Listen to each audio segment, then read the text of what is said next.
mudane Faisal Roobelle oo maanta speechkiisa uu ka hadli doono Itoobiyadii shalay iyo tan maanta hayaan aan deganay. Faisal Roobelle was born and raised in Chichiga. He's a well-known intellectual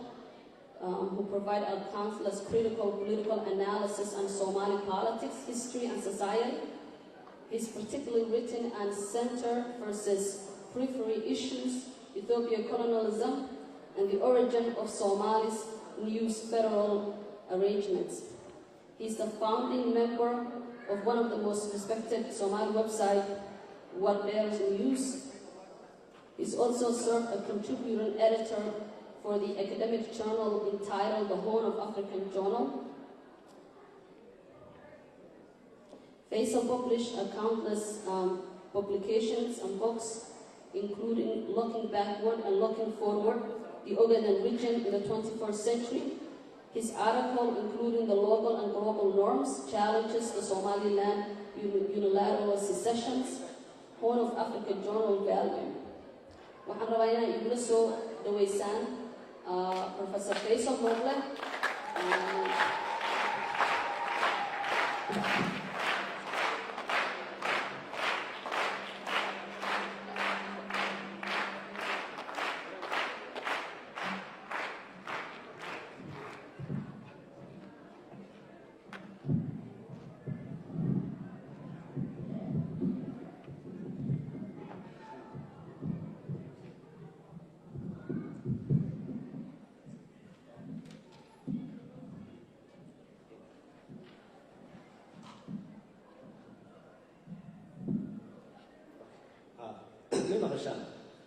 السلام عليكم ورحمة الله وبركاته. هذا اللي واحد جعلاني كنت في أقواسي قالي introduction إن مركان تينيجها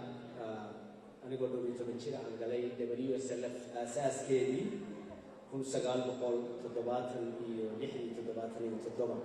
because حيالله كفانا وحكم لي إن نشهد هذا يدرب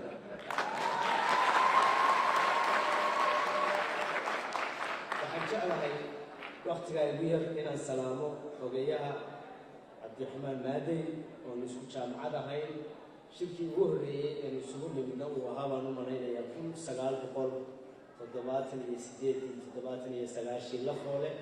anagoo ka hadlayna arrimaha deegaanka. waxaan salaamayaa Yuusuf Xasan xildhibaanka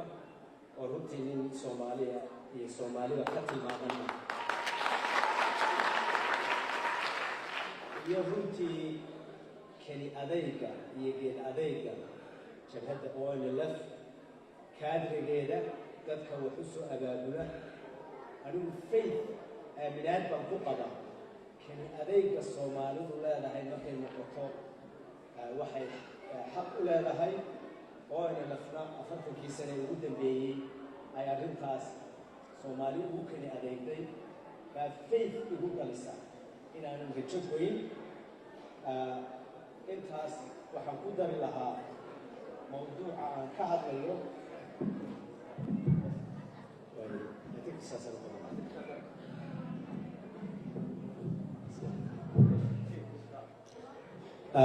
mawduucan ka hadlayo isbeddelka deegaanka Soomaalida iyo Ethiopia iyo gaar ahaan Geeska Afrika.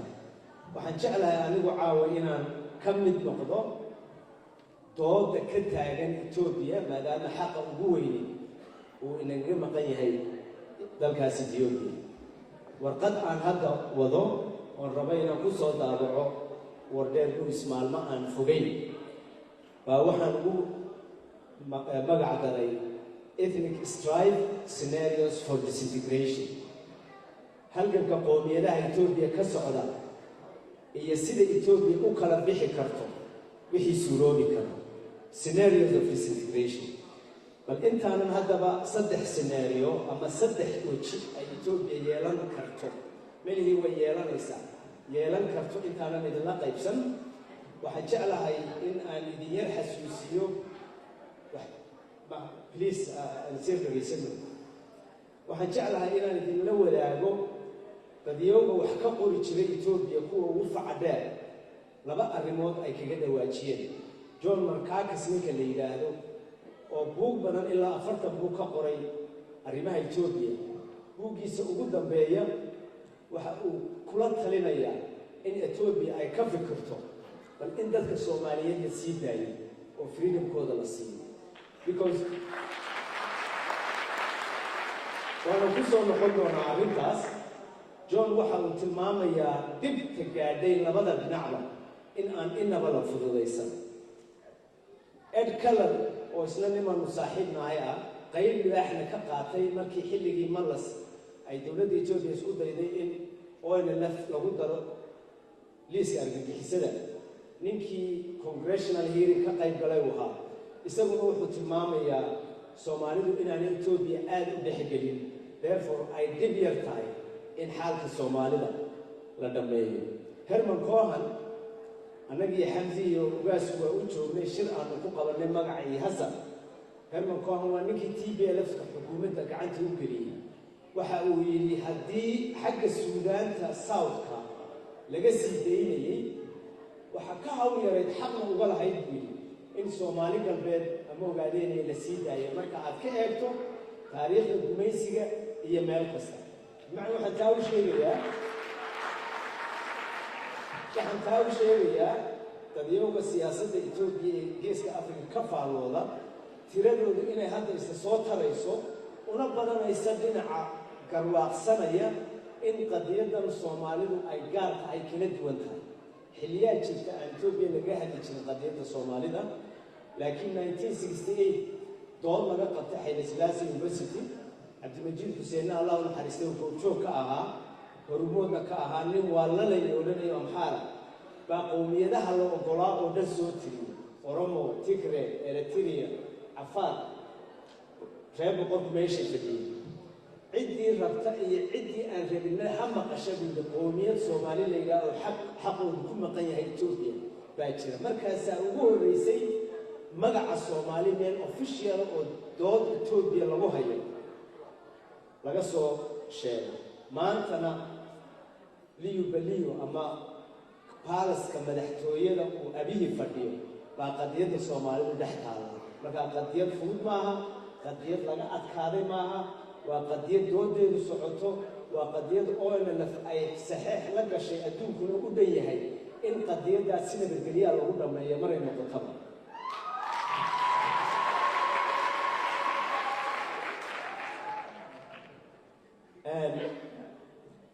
EPRDF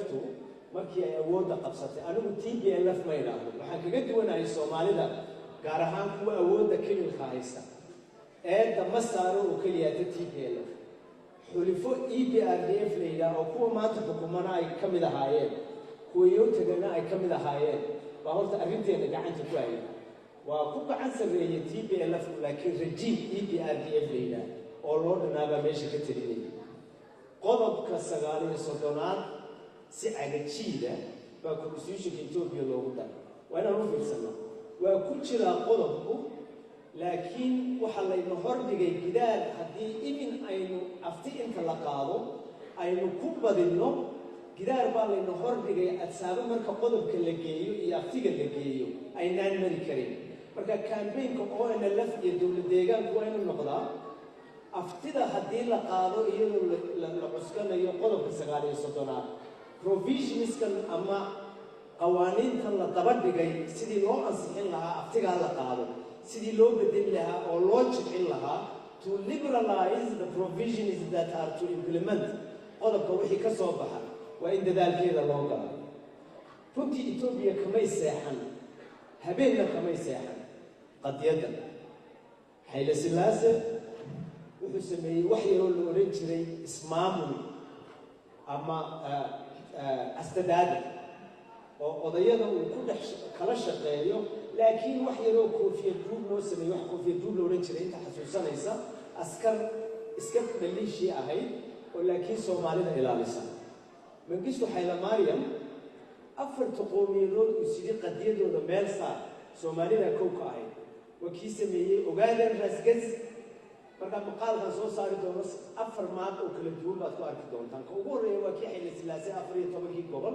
ee Soomaalida loo kala qaybiyay 3 gobol Harar Baale iyo Sidaamo waa maabkii ugu horeeya waa Hayle Silaase soo Sidaamo sameynaya rag badan oo Soomaaliyeed awood kooban la siiyay Mengistu Hayle Mariam Soomaalidii ayuu 2 gobol u sameeyay laakiin waa kala qaybiyay Dirdabe iyo City wuxuu ka dhigay waxa la yiraahdo Gurgura Ciise Awraaja intii kalena wuxuu ka dhigay Ogaden Raasgad ama ismaamulka Ogaden wali qadiyada miiska uu saaray Mengistu Hayle Mariam laakiin si uu u yar xafuujinayay si aan natiijo fiican oo inaga danino aan uga soo bixin EBRDF waxay samaysay maabkan hadda aynu ku dhaqanno oo qodobka 9 uu ku qotomayo laakiin xarfada ay sameeyeen waxa weeye afti hadii la qaado oo inuu goosanaynaa qodobo in xadeynaya oo oranaya baarlamaanka idinay Itoobiya hab vote gareeyo ayagoo og in baarlamaanka Itoobiya aanu noo vote gareeyay bay horta arrinta ku soo xidhay marka waa in oo ay lafta iyo dawladda deegaanku iyagoo israacsan sidii loo furi lahaa chapteradaas constitutionka dib loogu noqdaa saddexda arrimood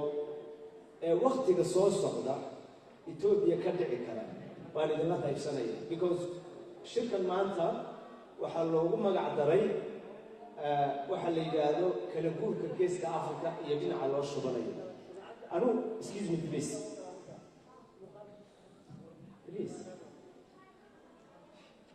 ayadoo anu ka hadli maayo istixqaalka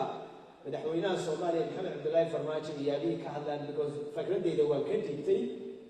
laba maqaal isdaba oo dheer ku qoran oo leeyahay siimala awaale waxa dhacaya dalka Itoobiya dal maanta la raaci kara ama wax lagu darsan kara ma aha taariikhdooda ilaa qarnigii 18-19 marka Itoobiya eegto rabshado kolba soo laabla kaca oo soo noqnoqda oo dalka marna dumiye ama in dumiye iyo u jirsada ayaa horta ka dhaca dalka noocaasa waxa u dheer 105 milyan oo dad ah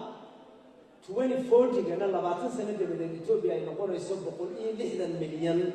xagga Soomaaliya 20 milyan oo kaliya inay ka noqon doonto aqliga siinaya Soomaaliya inay weelka wax ku darsataa anigu ma garanayo marka taada ka hadli maayo laakiin waxaan idin qaybsanayaa markaan darsay dhibaatooyinka Itoobiya hor yaala markaan darsay siyaasadda Itoobiya inay ka unugeedu yahay arrinta qoomiyadaha ilaa revolutionskii ka soo dhacay maalintii Hij Iyaas uu qoftooyada loo dhiibay ilaa hadda siyaasadda Itoobiya waxa nuxur u ahaa arrinta qoomiyadaha ayadoo taa la raacayo waa saddexdan arrimood ayaa dhici kara dan ay ku jirtaan u malaynaya maalintii United States Institute for Peace ninkii xogeeyaha arrimaha Afrika wakiilka ka ah waqtigii Obama shir uu qabtay 4 safiir ayaa la isugu keenay oo ugu dambeeyay Itoobiya ka shaqeeyay 4 safiir laba arrimood bay ka hadleen mid waxa ay in markii Itoobiya sharaxayeen hidiba ay ka saareen Soomaalida oo ninkii ugu aqliga badnaa uguna waayaaragnimo badnaa uu yiri Soomaalidu way ka duwan tahay dadka waa safiirka ugu horeeyay muddada dheer Itoobiya ka shaqeeyay asagoo yiri ha ku darina Soomaalida discussion aniga taa waan ku farxay because wuxuu dareemay inoona sheegay in qadiyadeenu gaartay Johnny Carson markuu hadalka furayay waxa uu kaga dhawaajiyay in Itoobiya ay saaran tahay jidkii Yugoslavia waa dhici kartaa in Itoobiya sidii Yugoslavia ay u burburto Johnny Carson markuu saaleeyahayna isagoo madaxka ay institute aan sheegay iskamuu oran intelligence report oo State Department iyo meelaha si limited oo la qaybsadeen boorta gacanta ku hayay iskama hadlaan laakiin I don't wish in scenario-haas ugu dhaco waa scenario ka Yugoslavia waa Charles Laya waa qori la isla dhaco waa inagii Oromo isku baabaana waa Oromiya qaar isku baabaa waa Tigray iyo Afar isku baba that's the worst case scenario and I don't wish that scenario labaad I know in 2 minutes still scenario labaad ee dhici kara waxa weeye scenario Ruushku ku kala tagay Ruushka santarkii waa haray meeshii dhexda ahayd ee awooddii raashii la odhan jiray iyo intii la halmaanaysay way isku hadhay laakiin intii soomaalida oo kala ahayd baa ka baxday waa ogtihiin Crimea iyo Lithuania iyo dadyow badan baa ka baxay waxyaabana way wadaagaan xornimada way ku kala baxeen waxay wadaagaan waxa ka mid ah infrastructure-kii u dhaxeeyay gaaskii ay kala qaadan jireen Ethiopia su'aashu waxay tahay ma dhici karaa nidaamka Ruushka in lagu kala tago oo Soomaalida oo kale iyo qaar kale ay ka baxaan laakiin qaniga qooqa oo kale ay wadaagaan xooga korontada iyaguna ay wadaagaan lala wadaagaan waxyaabaha ay leedahay even haddii aynu si fiican ku kala baxno waxyaabaha gaaska oo kale in laga gaaro meelo fiican waa jaar si fiican u kala baxay oo runtii dhowr dal ay ka bixi karaan Soomaalida iyo Afrika. The third scenario ama wajiga saddexaad ee anigu ku adkaysanaya rajada muujinaya waqtiga dheerna la rabo aynu ku shaqeyno oo NLF-na ay tahay ahliga ay ku soo gashay Ethiopia waxa weeye self determination for the Somalis in Ethiopia and I will tell you why.